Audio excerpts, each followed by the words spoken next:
Hello, everyone. Welcome to this week's FPV podcast. We got a really cool one here for you, especially you guys who love racing. There's going to be a very, very cool tour. If you like Lighttrax, if you like LEDs, if you like cool racing, this is something that you need to pay attention to. But before we get into that, Elvin, why don't you say hello?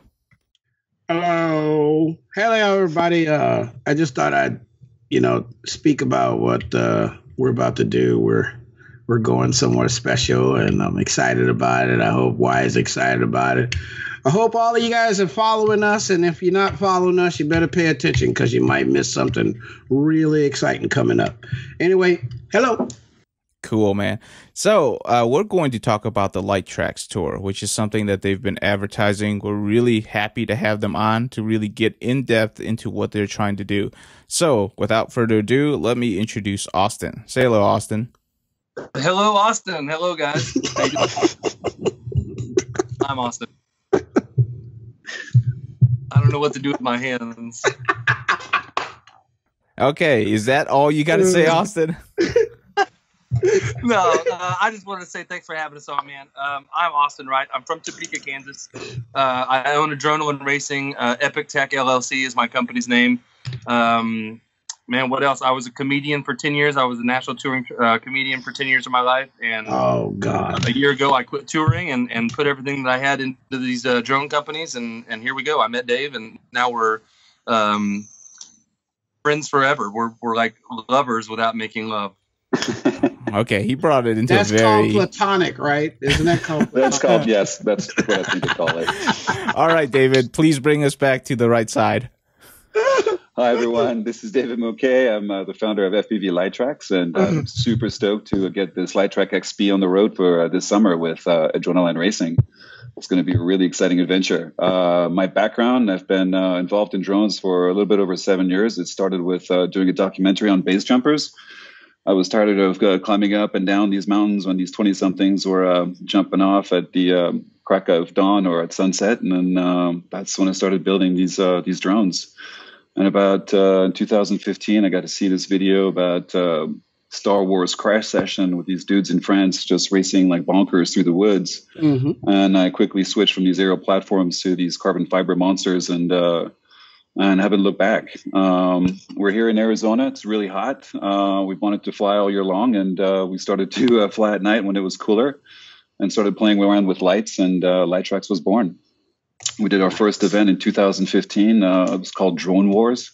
The track wasn't very pretty, but we've learned a lot from that, and it's grown. And this tour, we're going to introduce some new things, quite a few surprises. It's going to be very dynamic and very, very immersive. Hey, awesome. I wanted to interject here just for a moment. Like we've been watching you guys for like the last 2 years, and these LightTrax races, man. And I gotta say, they sure have evolved into something a lot better than the first couple, right? Oh yeah, definitely. It's been a long road of experimenting and trying different things. And we're constantly experimenting and constantly trying to find new ways of making this really, really exciting. And the goal of this tour is to really bring the track to as many people, as a large audience as possible, and a public audience. We really want to have the public to have a hands-on experience and really be completely surrounded by FPV and be able to share that experience with everyone. That's really cool. So, like, before we jump into the main subject of this matter, which is the tour, Austin, how did you meet up with David, and like, how did this idea become like an actual thing? Because like scheduling a tour, making it happen, that takes a lot of work, takes a lot of effort, takes a lot of investment and time. So, can you give us a little background on that?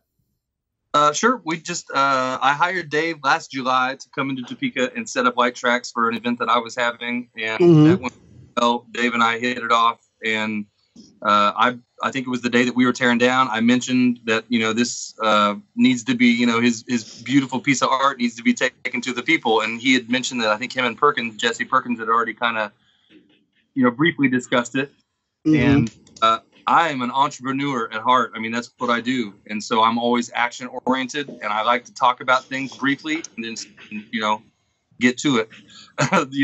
if we don't do it, somebody else will, is the way that I look at it.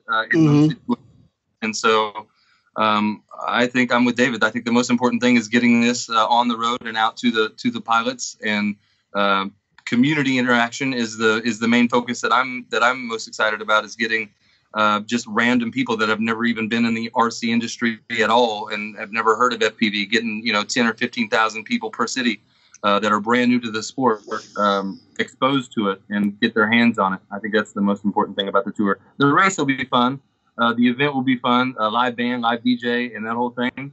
But the most important thing to me is growing the community, getting the word out about FPV. Right, and being able to do it in an environment that doesn't get either rained out or shut out by. We had a little microburst at the Topeka event, and so for this tour, we're really looking for these enclosed environments that we can control and really extend the full LightTrax experience. That's pretty cool. And just a little background about LightTrax. I think most people know about it, but I think the first time I've heard about it was at the Phoenix Cup. And LightTrax really born a whole generation of people designing LED tracks. It was kind of the inspiration point that the whole community has really gotten behind, and it has evolved into something of its own little subculture.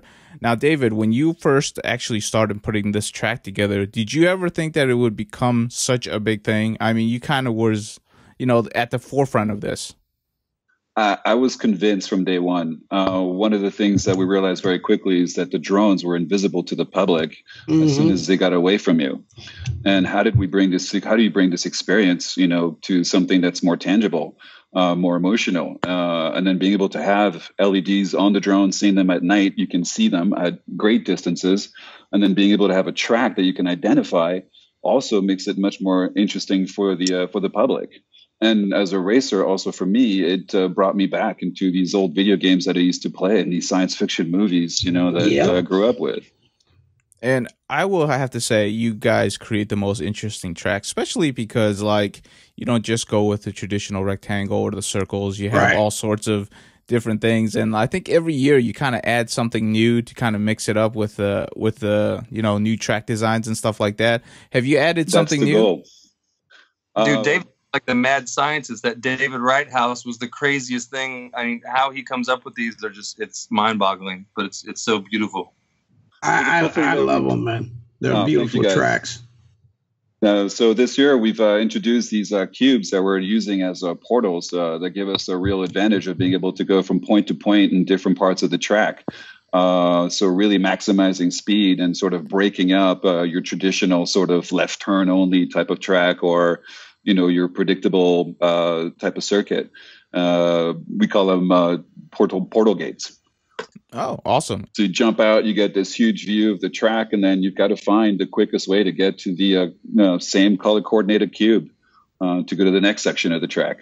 Okay, that sounds pretty cool. That sounds challenging, actually, because it is. I mean, as much as I love your tracks, I'm not sure if I could actually fly it, because it is very challenging, because it's one of those tracks to where once you get off your line, trying to get back into the line can usually cause a crash, because the gates are huge. I know how big the gates are. People have shown me scale of it, but it's a very challenging track. Would you say that? Well, we do try to make them as challenging as possible. The pilots have been getting incredibly good, and so we're just trying to keep the pace going, trying to keep challenging the pilots.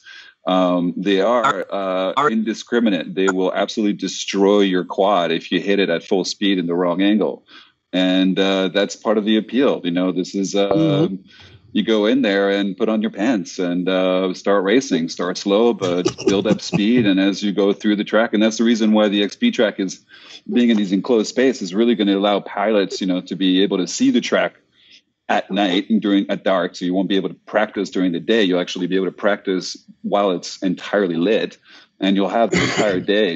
And we're planning on having 5-day events. So for 5 full days, you'll be able to practice to get to that full speed, for the final event.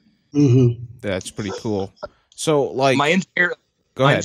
Sorry to interrupt, but Kyle Anderson that works for us has also constructed a moving gate, a rotating gate with a potentiometer, so we can speed it up and slow it down, and all kinds of cool little gadgets on it. And he's figured out a way to light it up without obviously tangling itself. And so I think some cool obstacles will be. I don't want to give too much away, but we're working on some things. That's pretty cool. So, like, that's funny. I was just thinking about the same thing last weekend. Yeah, we've got one. We've made it. Kyle did it. That's pretty awesome. Cool. So we're trying to get as much information out of David before he has to leave because he's on a schedule. So how, like, run me through, like, how this event's going to go in terms of schedule for people that want to make it to these events. You obviously will arrive at the city, and then you're going to have, like, a day to set up, and then you run the 5-day stretch, or is the setup part of the first day?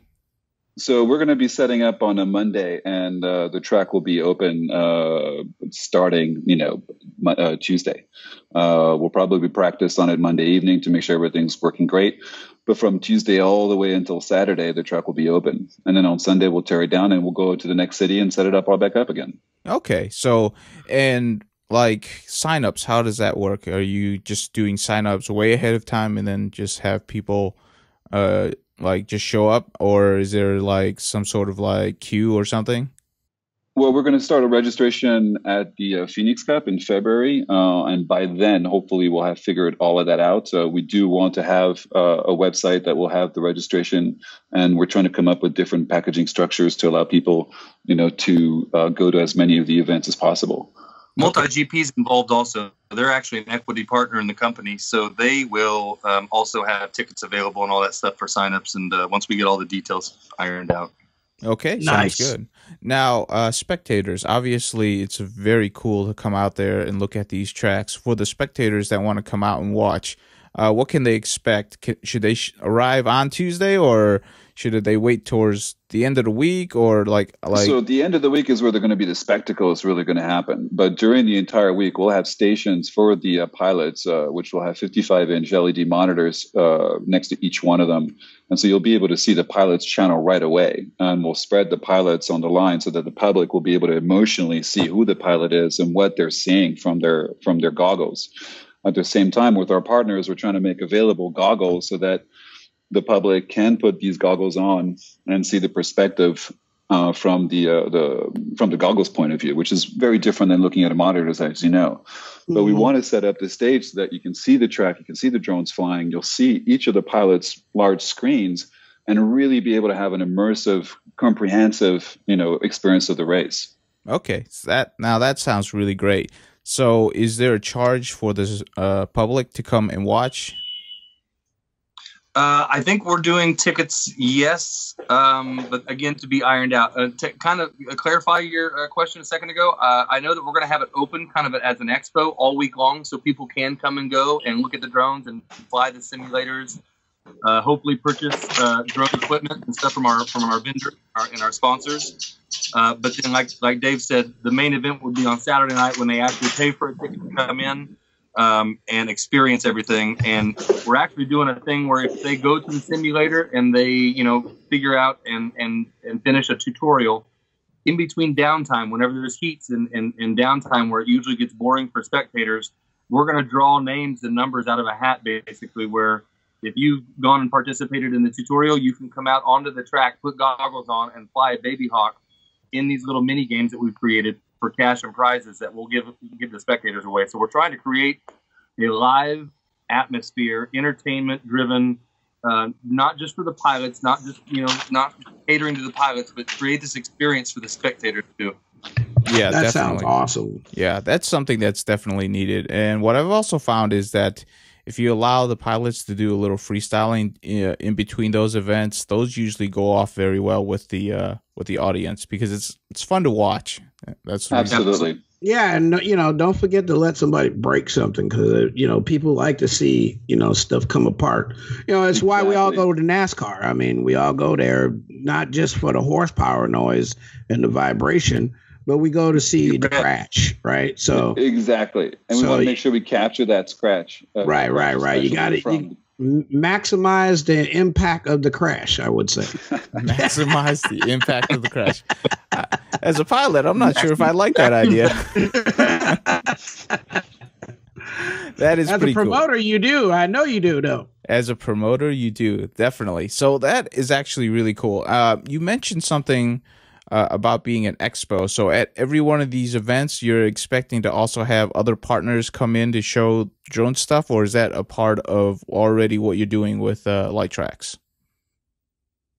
So there will be a sideshow of sorts where people can come and go all week long and look at the vendor booths. You know, usually it's just kind of during the races, but we'll have it open just to let people come and experience drones and get them excited about FPV. Like I said, if they go and try those little simulators, they're welcome to try to fly a drone if we can, you know, if we have the time to help them. But yeah, we want to open it to the public just so they can come and go and expose them to it as much as possible.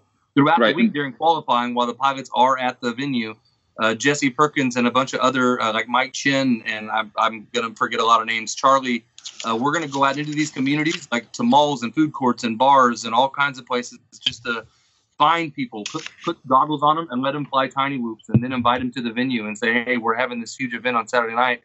Come check it out with live music and a DJ. Exactly. That's pretty cool. And we want to open the event to the public during the week, so they want to come by and see what's going on and see how the competition is running. You know, we want to make sure that they're able to do that and get their hands on. Cities are going to know coming like weeks before we hit the town because of our marketing budget and our marketing strategy. We've got, I'm talking media, TV, radio, newspapers, their little local magazines. And then, of course, the power of social media is so mighty. You just use the grassroots, and we should have huge crowds showing up. With these Comcast venues, also they do a lot of advertising for us as well. Yeah, that sounds great, and hopefully get as many people racing. Definitely, and since you're doing it during the week, you might actually be able to work with some of the schools that have them do like a field trip out to your flying field for a few hours. That would be pretty cool. That's a great idea. Guys, thank you so much. I got to drop off. Okay. Okay, Dave. You have a great evening, man. Thank you, guys. Talk to you soon. All right. Bye-bye. Eventually, we're going to try to expand this into East Coast, West Coast, so we can do simultaneous tours and do twice as many cities in half the time. You know, focus it all year round. Have these things going constantly, so when the kids are in school, we can have these field trips. And then during the summertime, get the educators and get the administrators there to show them some of this stuff like the PCS Adventure curriculum and software, and try to get this stuff into the schools before the next school starts.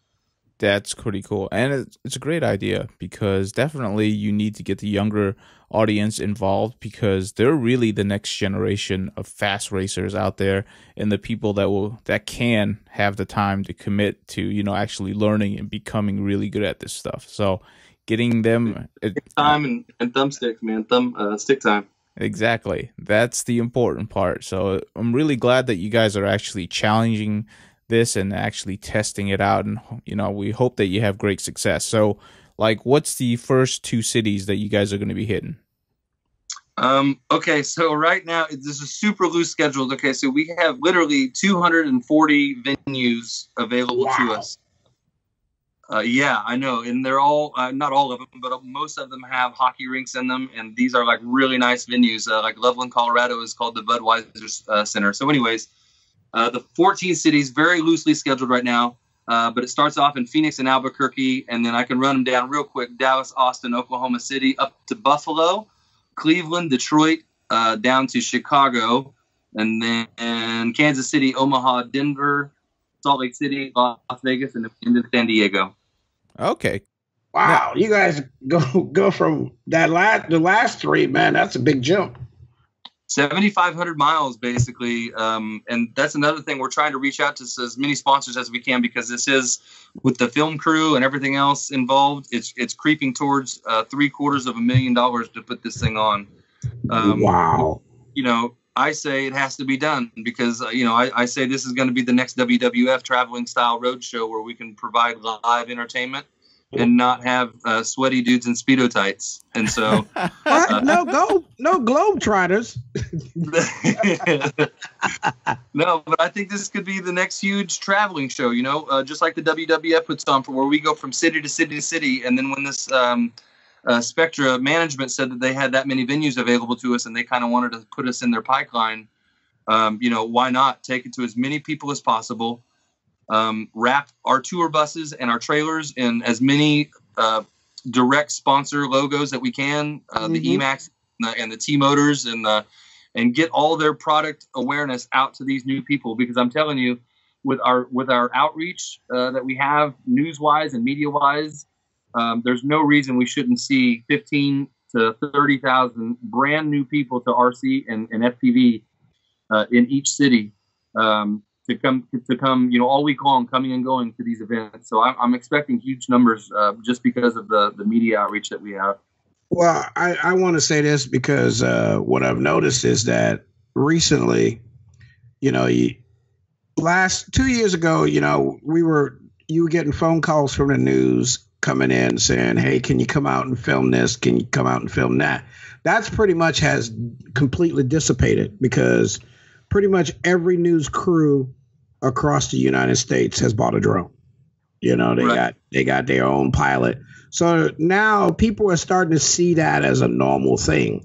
And I think that's also helping with drone awareness, because we still have a little bit of negative connotation. And if people are not aware of it, then way to go, Nurk.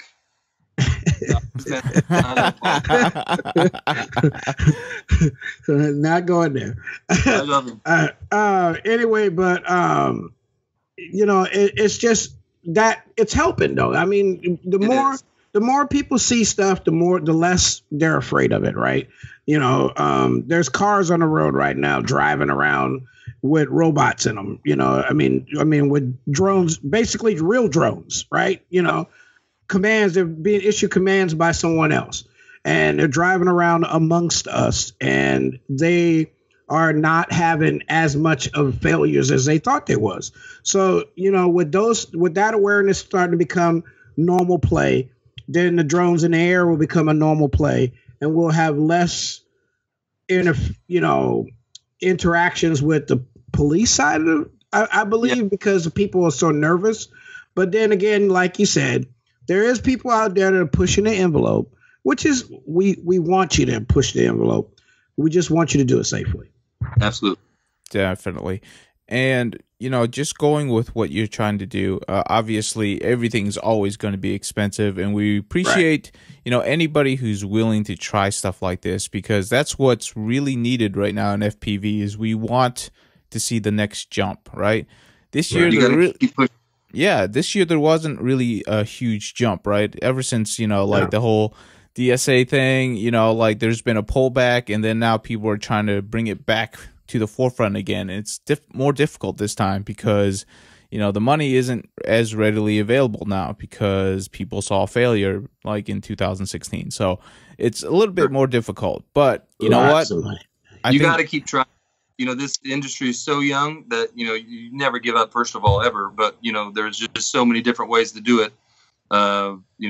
Just because you failed that many times, that just means you figured out that it won't work that many ways. There's a way to do it. You got to figure it out and make it work for the sponsors and make it work so everybody's making money. Nobody's complaining about the ticket prices, and everybody's having a good time and feeling like they're getting their money's worth out of the deal. Cool. That's funny because I was just telling my son about that this time. Sometimes you're going to fail. But you still persist on because you have to prove either you're right or you're wrong. Yep. Don't quit. Don't quit. Right. So how are you going to go ahead? Oh, I was just going to say something really cool that I think is adding to the experience that we've added. I can't give too much away, but we're working with LiveTime, and we've got a computer system basically that will keep track of every pilot's statistics. I'm going to call it statistics, but it's basically, it's going to keep track of your laps. This lap, it'll keep track of how many times you've crashed and how many laps you've done without crashing, that kind of thing. And we've turned this experience in for the pilots into sort of a Chuck E. Cheese experience where they can accumulate experience points. That's where the LightTrax XP comes from. Okay. Experience points. And then, they can either accumulate those all week long and build them up and then buy something really cool, but we'll have the on-site store there with all of our sponsors with all the cool swag that you want, and you can spend those points right there or on the online store on cool stuff, FPV gear, shirts, hats, whatever you want with your favorite company's logo on it. So that's awesome. We're kind of adding the Chuck E. Cheese experience for FPV pilots, but also the bounty experience. So I'm just going to use this for an example real quick. Let's say if David sets that, well, he can't play. He owns the track. So let's say my pilot, let's say my pilot, Chance Freefall, Hartman, sets the track record the first night, and that track record is not beat throughout the entire thing. We have a bounty system set up, so the pilot with the leading lap time will get $100 a day until somebody beats that time. Ooh. Every day that track is set up. And so it's going to allow somebody to actually, you could theoretically afford just to travel with the tour on the money that you could make if you have the leading lap time. Wow. There's a global lap and there's a local lap. And so basically, let's say we get to the second city and there's a global fastest lap that nobody's beat that started back in Phoenix. Mm-hmm. And now we're in Albuquerque. And nobody's beat the 12-second lap, but there's a 12.5-second lap in Albuquerque, the city we're in now. So now you've got a local leader that you're trying to beat. And then you've got still the global leader back in Phoenix, Chance Freefall Hartman. So you get $50 a day for the little local thing, and you get $100 a day for the global thing. So if Chance has the local lap time and he travels with it, he can theoretically make $150 a day all 5 days until somebody beats that time all the way around the country. And I think I did the math the other day, and it's like $9,800, or it might even be more, like $12,000. I can't remember, but it's a ridiculous amount. So we're trying to add this live experience where you can travel with it. It'll also entice you to go to the next city if it's only a few hours away to continue playing. But yeah, we're doing this crazy bounty system that we've come up with that allows for kind of like a living track. So the track times will kind of live and go, live and breathe with the track as it goes. Mm-hmm. That is pretty cool. And that way there's a reason to show up every day, right? And there's a lot of gamification going on right there. So talk to me about like how pilots can, like, is it because you're spreading it over 5 days, right? Are you just going to allow just kind of like signups per that day? Because you can get a lot of cycles through, right? There may be a lot of pilots that can't make it all 5 days, but they still want that LightTrak experience. So they may just sign up for that day and then just, have fun that day and then leave. Is that possible? Or is that something talked about? Yes. Okay. So there's a ticket price, and I'm not probably going to release that quite yet, but we will have it very soon. And that ticket price allows you to have one tour stop. You can do a 2 tour stop, or you can do a sort of a tour pass where you can go to multiple tour stops if you're so inclined. We're also kind of working on a super special, like a Willy Wonka ticket, where we will open a bunk for somebody if they want to pay the premium price and go on the tour with us and live the tour. There will be a ticket for that. Yes, you can come and go as you please. I came up with the stupid pun. You guys will realize that I come up with a lot of stupid things, but some of it works, right? But I came up with the word qualifying. Where you can qualify all throughout the week. If you got to leave and go to work, you can go to work, whatever, and come back. And so you're just going to kind of come and go as you please throughout the week and try to be one of those top 20 or top 25 times at the end of the week to be able to participate in the pro tier on Saturday. All the other pilots that participate that don't make the top 25 cut can then obviously come back on Saturday night and go for a low tier.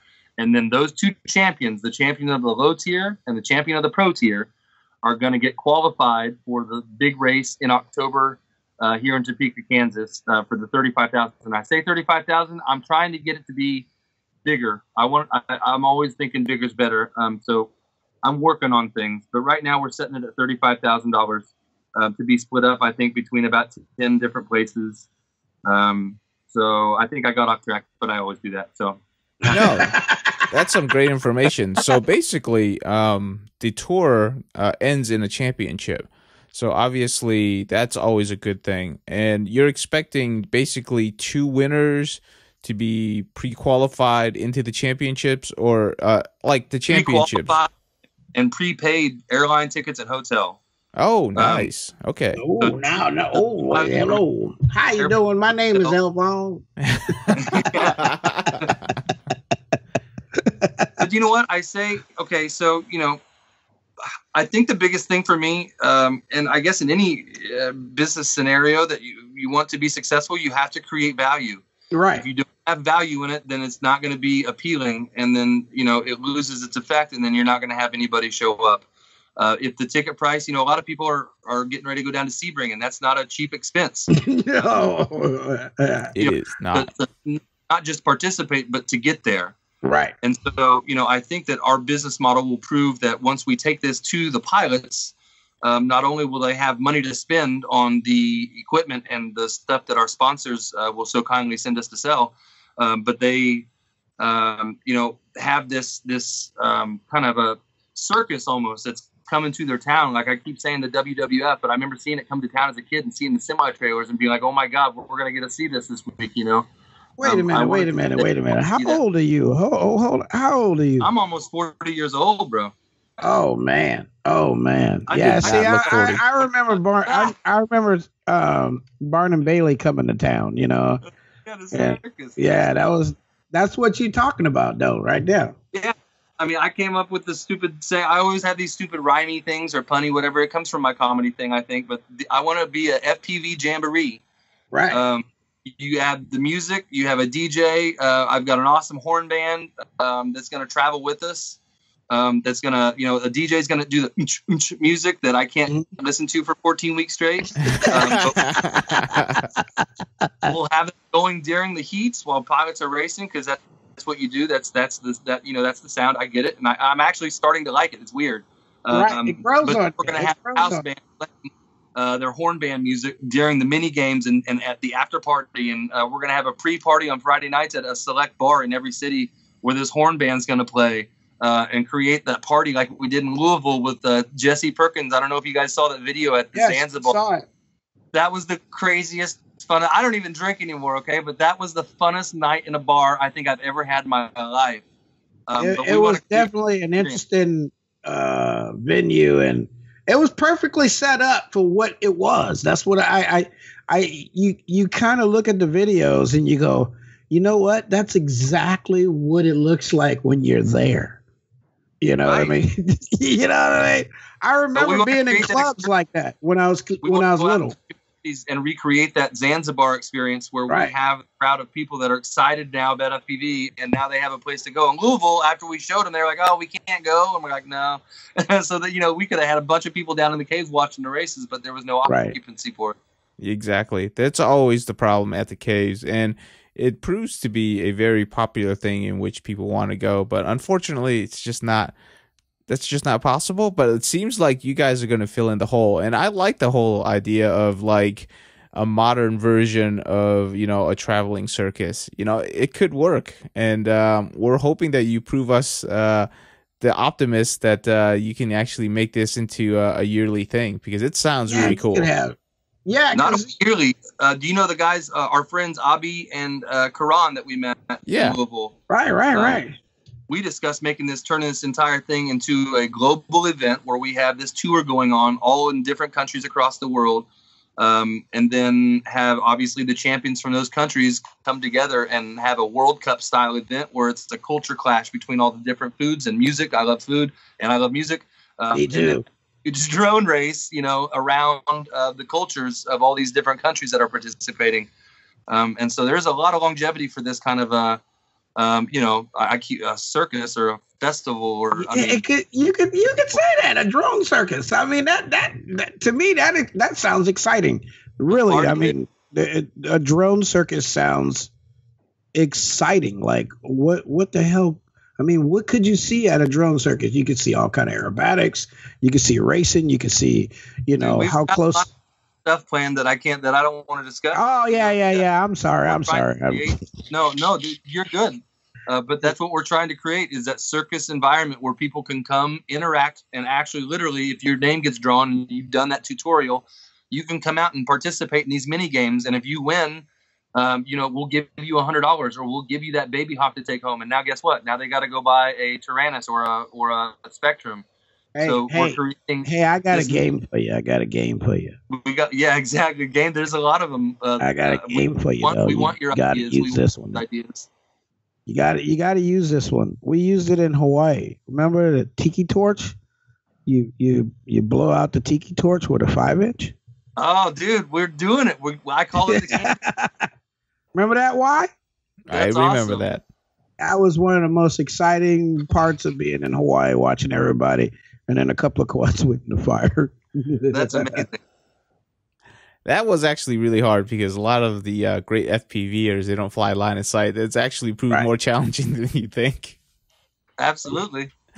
But no, we definitely love that idea. And it seems like you have plenty of things on your plate to actually try to implement. And over a 5-day span, it looks like you're going to have plenty of time to at least, fast fail on some of these and figure out which ones are the most popular and then move forward with it. Is that the idea with this tour? I think there's going to be a lot of trial and error involved. I keep saying, which makes Dave Roberts he's multi-GP. It irritates him, but I always tell people, I'm not worried about our ROI. I'm not worried about our return on investment. And he's like, damn it, Austin, stop saying that. And I'm like, well, I really am. I mean, because that is the bottom line, right? Everybody needs to make money.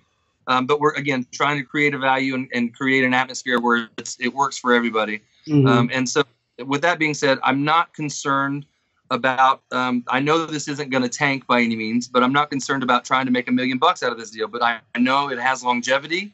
And I know if it, has a couple of hiccups here and there, it's ironable, outable, I guess, if that was even a term. But anything's fixable. You got to go in with a positive attitude, and you've got to have partners involved that are ready for a fucking storm, man. Because this is, there's no blueprint for this. I'm sorry to curse. There's no blueprint for this. So, there's a lot of trial and error involved, but that's what makes it exciting to me as an entrepreneur. Right. That's what makes my job fun, man. Let's go out and try it. No, we're with you on that because, even this podcast is kind of a trial and error as we try to figure out what content works and what content doesn't. And, we are completely in agreement with you is that you always have to push the forefront. You always have to try something new. We're going to be doing that. Yeah, we're going to be doing the same thing in 2018. We're going to start traveling more. We're going to get more of a presence outside of just like our rooms, and it takes a lot of effort and it takes a lot of commitment. And this is the reason why we want you on, is because we want people that are willing to go out there and really be the road warriors. You got to have a voice, and hopefully we can get it out to as many people as we can. Yeah, man, we appreciate that. Absolutely. Yeah. Thank you so much, Brent. Now, talk to me a little bit about you obviously have the tour, and then you're going to have the championships. When this happens, what do you know when the date of the championship is going to happen? Because towards the end of the year, it gets really busy with everybody having championships. I've got to figure that out. So that's another thing that we're working closely with multi-GP and the guys and gals trying to figure out scheduling. We're not going to step on the toes of the IO. We're just working around, we're trying to make it so there's always events going on, but that nobody overlaps and nobody steps on any major event toes. What was your question? I'm sorry. No. So you just don't really have a date for when the championships will occur yet. Yes. I'm sorry. Okay. So loosely, we're shooting for Halloween 2018. Okay. We're shooting for Halloween because I'm a pun idiot. I want to have this in a corn maze here in Topeka, so I can call it Children of the Corn. You heard it here, folks. You can't make this stuff up. I knew you was gonna say that. Yeah. I knew it's gonna be. I knew it. But I love it. There's gonna be 30 quads stuck in a cornfield. Yeah. Yes. And I think what's gonna 8 pilots is completely missing. Yeah, there's like $22,000 in quads missing out there. Great idea, Austin, asshole. No. Hey, better one. Like the racers, they all have to come in costume. You can't race unless you're in costume. Oh yeah. Oh, beautiful. See? Yeah, dude. Now we're adding to the experience. Right. Okay, you sold us on it. We want to come. I want to go now. For weather purposes, I think we'll just have it at the Kansas Expo Center, which is the venue that we'll have here in July when we host here in Topeka.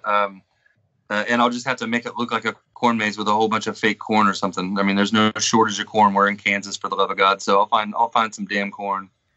Oh, that's good though. Now, you did mention that all of your races you're trying to have indoors. Is that true?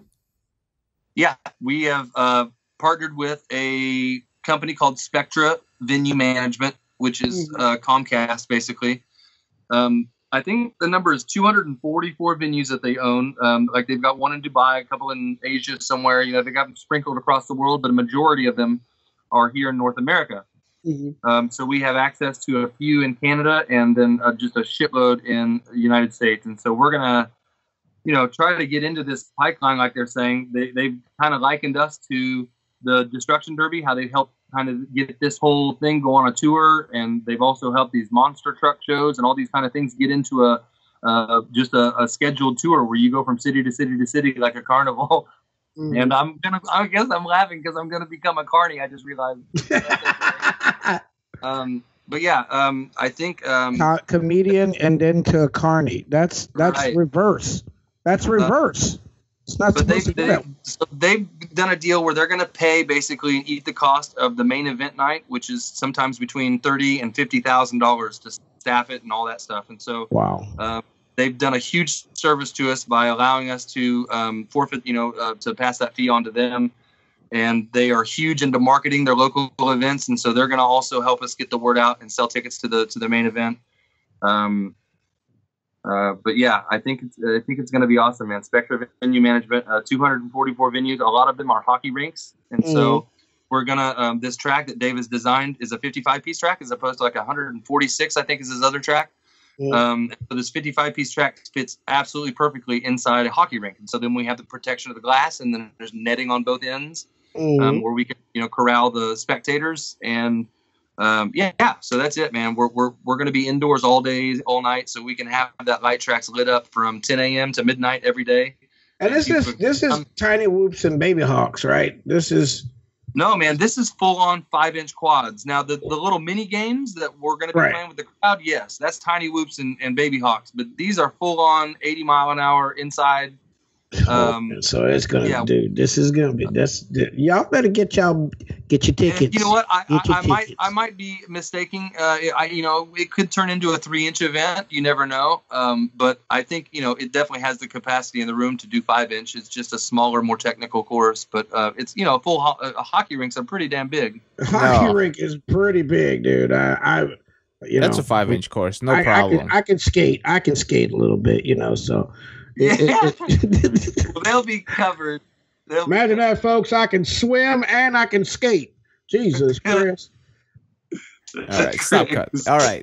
So, actually, hockey ring is actually a really good idea because there's already protective glass, and then the area is already there, ready to go for you to use. And everything's they're pretty well protected because hockey is a pretty violent sport. So, isn't the goalie isn't both sides of the goalie areas netted off, right?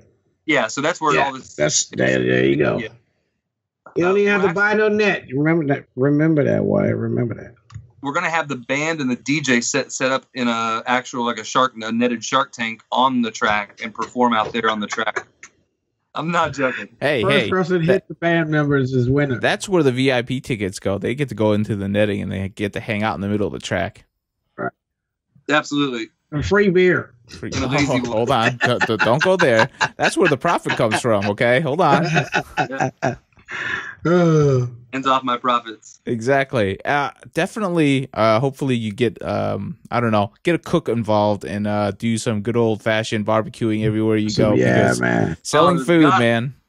Some food trucks, some local food trucks, absolutely. Yeah, man.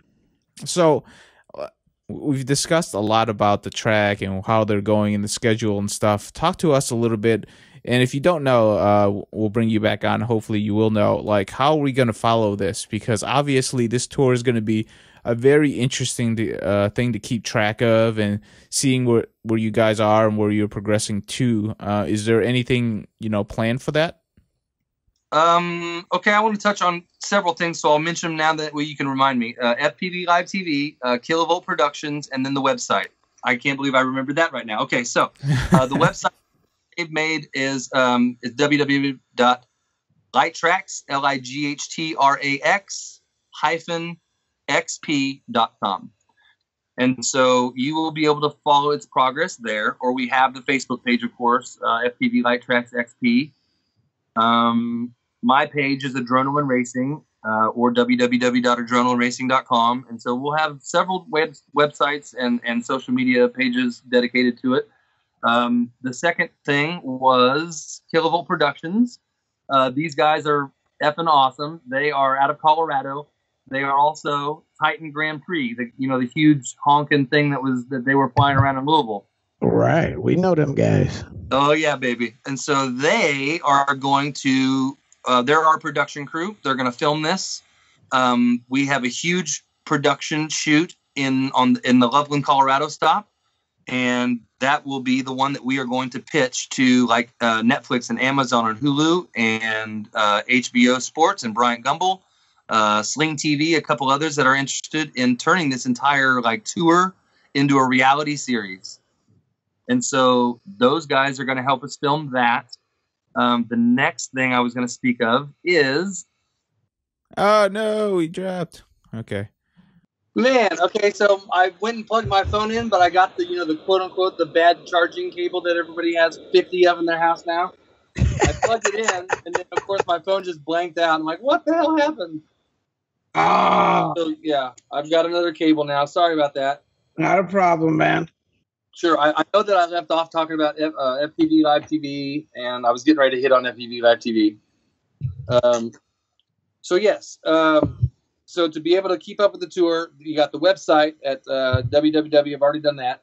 You've got the Kilovolt Productions that's going to follow us around and film it for all the different streaming networks. And then finally, we've got FPVLive.tv, who are going to help stream the main events for us while we're throwing down and partying on Saturday nights. And then, of course, Jesse Perkins and all the crew from Tiny Whoop and all the fun party guys that we're going to be with, we're going to be streaming our live events on Facebook when we go out to the bars. And then we're going to do these weekly webisodes, basically, that it'll recap the race, and it'll kind of touch on the race, but it'll also kind of do the behind the scenes. We'll interview a couple pilots, recap the bar, show the bar that we party at, and then at the very end of the webisode, catch up on this week at what happened at the race this week in Phoenix or Kansas City, wherever we're at. So those are the three ways to keep up with it. Okay, that sounds pretty cool. Seems like there's going to be plenty of things. So can you talk to us, because you kind of mentioned a little bit of the crew, can you give us a brief overview of the crew? Obviously you have yourself.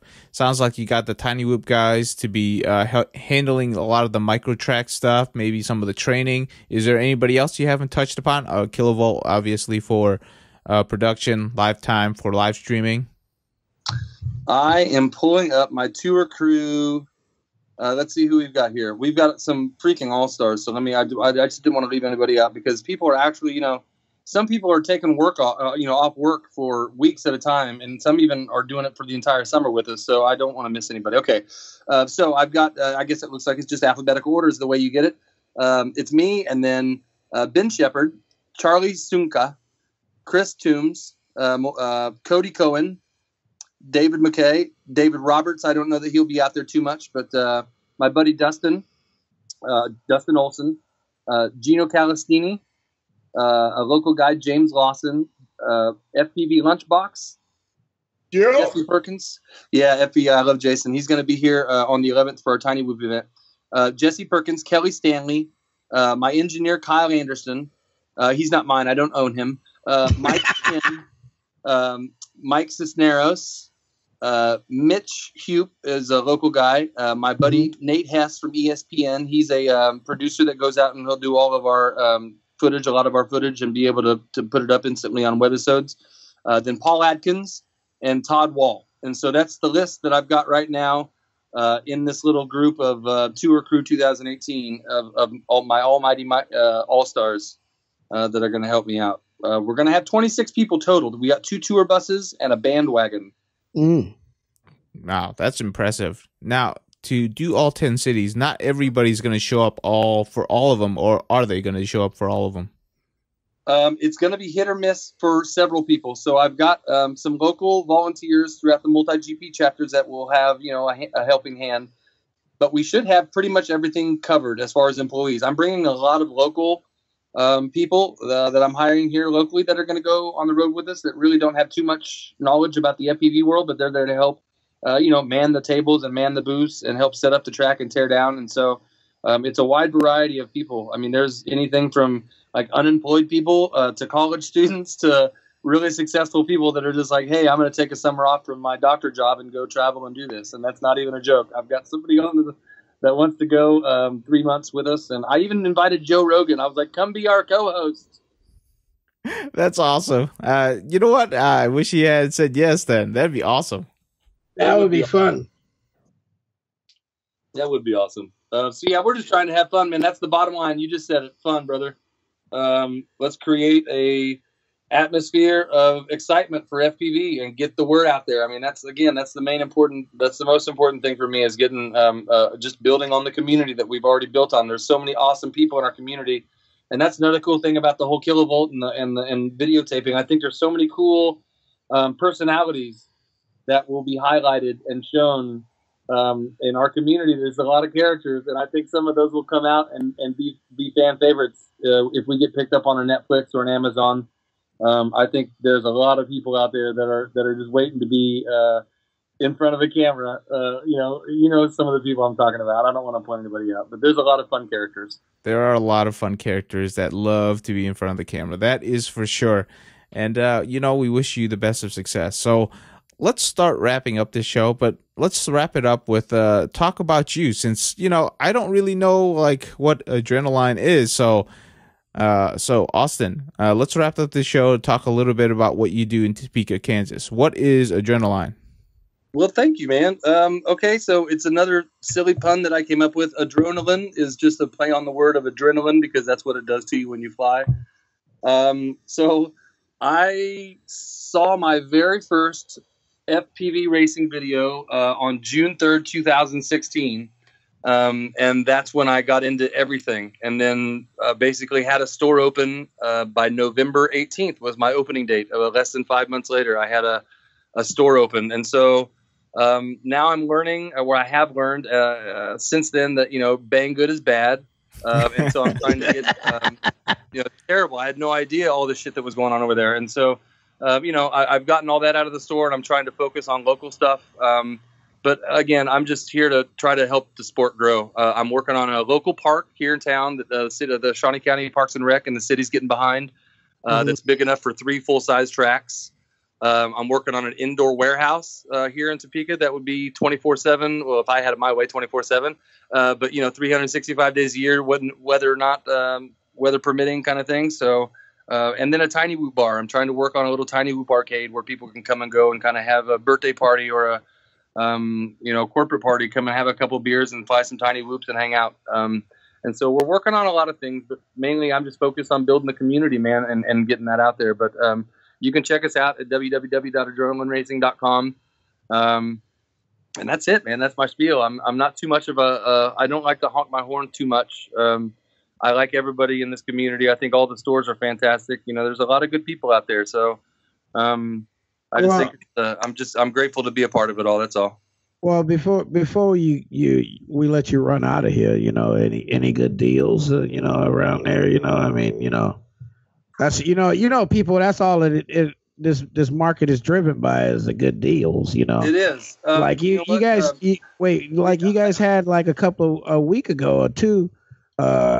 Competition going on for those multi-GP stands, right? Yes, I gave one of those away because the Reno, the FPV Live.tv feed got like 7,500 views, and I said for every 5,000 we'd give one of those away. And so a week later, it was up to 7,500. So we drew one away.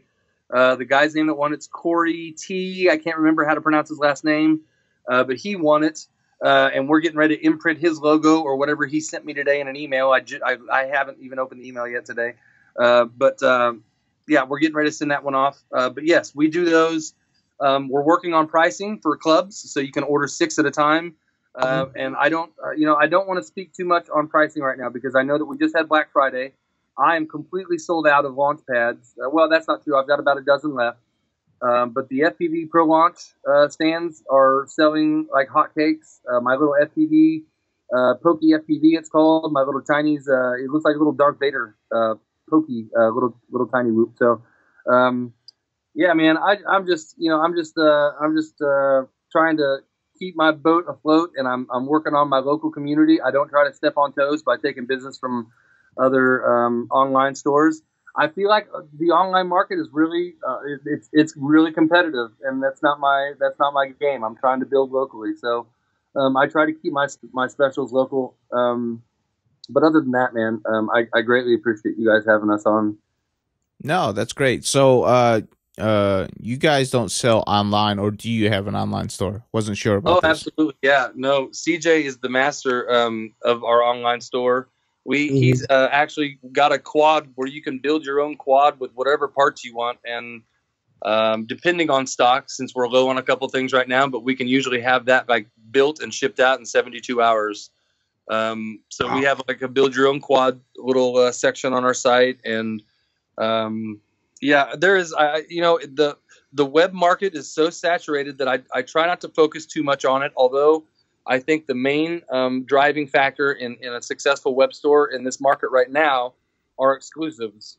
You know, there's a lot of items out there that if you can kind of get your hands on and be the only person to have it, right. That's the kind of things that are going to drive my web sales. Because if you want to be honest about it, you can get the same flight controller or the same propeller or the same motor from any store that you shop from. It's who you like, and it's who you enjoy doing business with. It's who shoots it the fastest, and it's mainly obviously who has it in stock. So it's the web market, the web sale. You know, it's a tough market, but exclusives are highly important. That's why the Pro Launch is very important, and the Pokey FPV. And I'm working on a couple more who will be represented here next Monday for our Tiny Whoop race. Bright Blue Tech's going to be here, Lunchbox FPV with his little lunchbox, and so I think we're going to be working some more deals and getting those guys' products manufactured so we can have exclusive rights to those as well. Yeah, he's that guy Lunchbox. He's got something going on. He's always cooking. Oh yeah, he's so huggable. I love that guy. He's a great guy, man. We really had a great time talking to him in Louisville, and whenever we can online, and I like talking to him. Like we chat a couple times a week, so he's a great guy, and he's got something going on everywhere he goes, man. I like that initiative. You know what I mean? That let's go out there and get it. Don't wait for it. Let's go get it. You've got to be, especially in an industry this young, you've got to be action oriented right now. You can't talk about it. You got to get it done, man. Got to get it done. That is very true. And can I just give you one idea or one suggestion, because I would love to see this from you? Please, sir. I love your launch stands. I think they're the greatest things in the world, and I've been debating on like ordering them or building my own. But one thing that you can do to make me order from you immediately is if you can, like, you know how you can customize your drones? I would love it if you could build like a few selections where you can customize your own racing stands, and then and then the clubs would love it, because then you have something that's unique towards you. It could be more expensive. It could be engraving. It could be like a different color. That's what I would want, because in this market, I feel like everybody wants to stand out a little bit, and being able to bring your own racing stand or having each club have its own unique racing stands.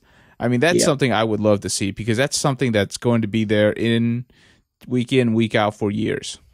Absolutely. And we are actually working a deal right now with Stick It One Racing to do that exact same thing. And then obviously with the podiums, those big ones, that's exactly what we are doing. Those are purely customizable. Although they look beautiful with the multi-GP logo cut out of it, those were just for Reno. So we'll cut your KC multi-rotor logo, or we'll cut your 515 FPV out of it, or whatever your club wants. We'll put on the side of them. That would be cool. Hey, let me know when that happens. I want some. Okay, I got one more thing to say too, boy. Hey, everybody out there, I want y'all to listen to something. Just give me a moment. We get to Kentucky. I get to Kentucky to go to Mega Drone. Uh-oh. Am I in trouble? 2.0. Wait, hold on. This is good. We get to Kentucky, and I get there, and we're at the cave. Everybody's racing, and I keep hearing about some hard times. Right? I'm like, what the heck? What? Like, I thought somebody was passing the bottle around, and I didn't miss the bottle, so I'm starting to get a little upset, right? So I keep hearing about hard time. I'm like, what the hell? Like, but I keep seeing people sticking their hands in their pocket, and putting stuff in their mouth. And I'm like, well, wait a minute, they eating something. What the hell is that? So like, I walk up to one guy and they said, oh, that guy right there got the hard times real beef jerky. And I'm like, what? And he says, oh yeah, man, here's a piece. He gave me a piece. I ate the thing. Then I immediately started looking for my own damn bag. I was going to buy $100 worth of beef jerky before I left. I had it too. Boy, I tell you, Joe gave me a good handful, man. That is some good beef jerky, man. If you like beef jerky, like I like beef jerky, you better get you some hard times real beef jerky right there. Okay, it's on their website. It's on their website. Special. So for your listeners, let's have them. I'll make a code, and then they can type that in, and I'll give you $1.50 off per bag of hard times for the next until Christmas. How about that? Sounds good to us. Yeah, I'll figure out a code. Let's just call it. We got to come up with the code now, or nobody will know what the code is. So let's just say, just type in hard times. Hard times. The code will be hard times, y'all. All one word. I gotta say, man, I had to say that because that was when I left Kentucky, I was kind of pissed off I didn't buy some more jerky. You know what I mean? I got home and I was like trying to tell my wife, I'm like, I had some jerky and we got to find some, and she's like, what? I'm like, we got to find this. You gonna love this beef jerky because me and my wife, we used to hike and stuff together and go camping all the time. So jerky is one of those staples when you do those things, right? Absolutely. So there you go. There you go. Elvin Wilson has worked out a spontaneous code to save you on beef jerky. $1.50 I'll order the bag some until Christmas, baby. It's good stuff. It is good stuff. Well, definitely. They're one of our sponsors, man. They're one of the companies that I found that's into it, and they're ready to start dumping a little bit of money into drone racing. So please support them because they are awesome. I'll also talk to Hooters and Remax, and we're getting some big companies interested in this tour. Hooters, Remax, AMA is getting behind us. So we're gonna have some fun this summer, guys. Definitely. Awesome, man. It was great having you on, man, and we hope to see you again at another event real shortly. I don't be surprised if we show up at the championship. All right. And I want my hard times. I better find some hard times there. Now, aren't you guys in Kentucky? Is that where you're located? That's where Y is. Oh, gotcha. Okay. Yes, I'm fairly close. I'm in Portland, Oregon, over here. Gotcha. Well, we definitely won't be going that far northwest, but hopefully in the second tour we'll have a coast on the a tour on the west coast and a tour on the east coast. So we'll probably be up your way next time. Not a problem. Things take time and planning. Cool. Adrenaline, is that the best place to reach you for anybody who wants to talk to you? Yeah, man. Hit me up on Facebook. I give out my phone number. I get those booty calls after midnight. I told Joe Scully, I was like, no booty calls after midnight. Yeah, because you never know where he's at. He could be in China. He's all over the place. He is so much fun. We had so much fun in Louisville. But yeah, good people. Everybody, all around, good people. Todd Wall, just good times, man. Okay, cool. All right, so if you want to get in touch with Austin, definitely look up Adrenaline, send him a Facebook message, or visit his website and buy some beef jerky or some drone racing stands because they are pretty neat. And every time I see them, I'm like, dang it, I need one of those. Or actually, I need 6 of those, but that's a different story. Yes. All right, we are cutting out. Thank you so much. David had to cut out early, but I'm sure he'll love to hear the rest of the show. Austin, thank you so much for joining us. Really had a great time. Yeah, absolutely. Man. I'll say a wee for David. There we go. And we are done for the week.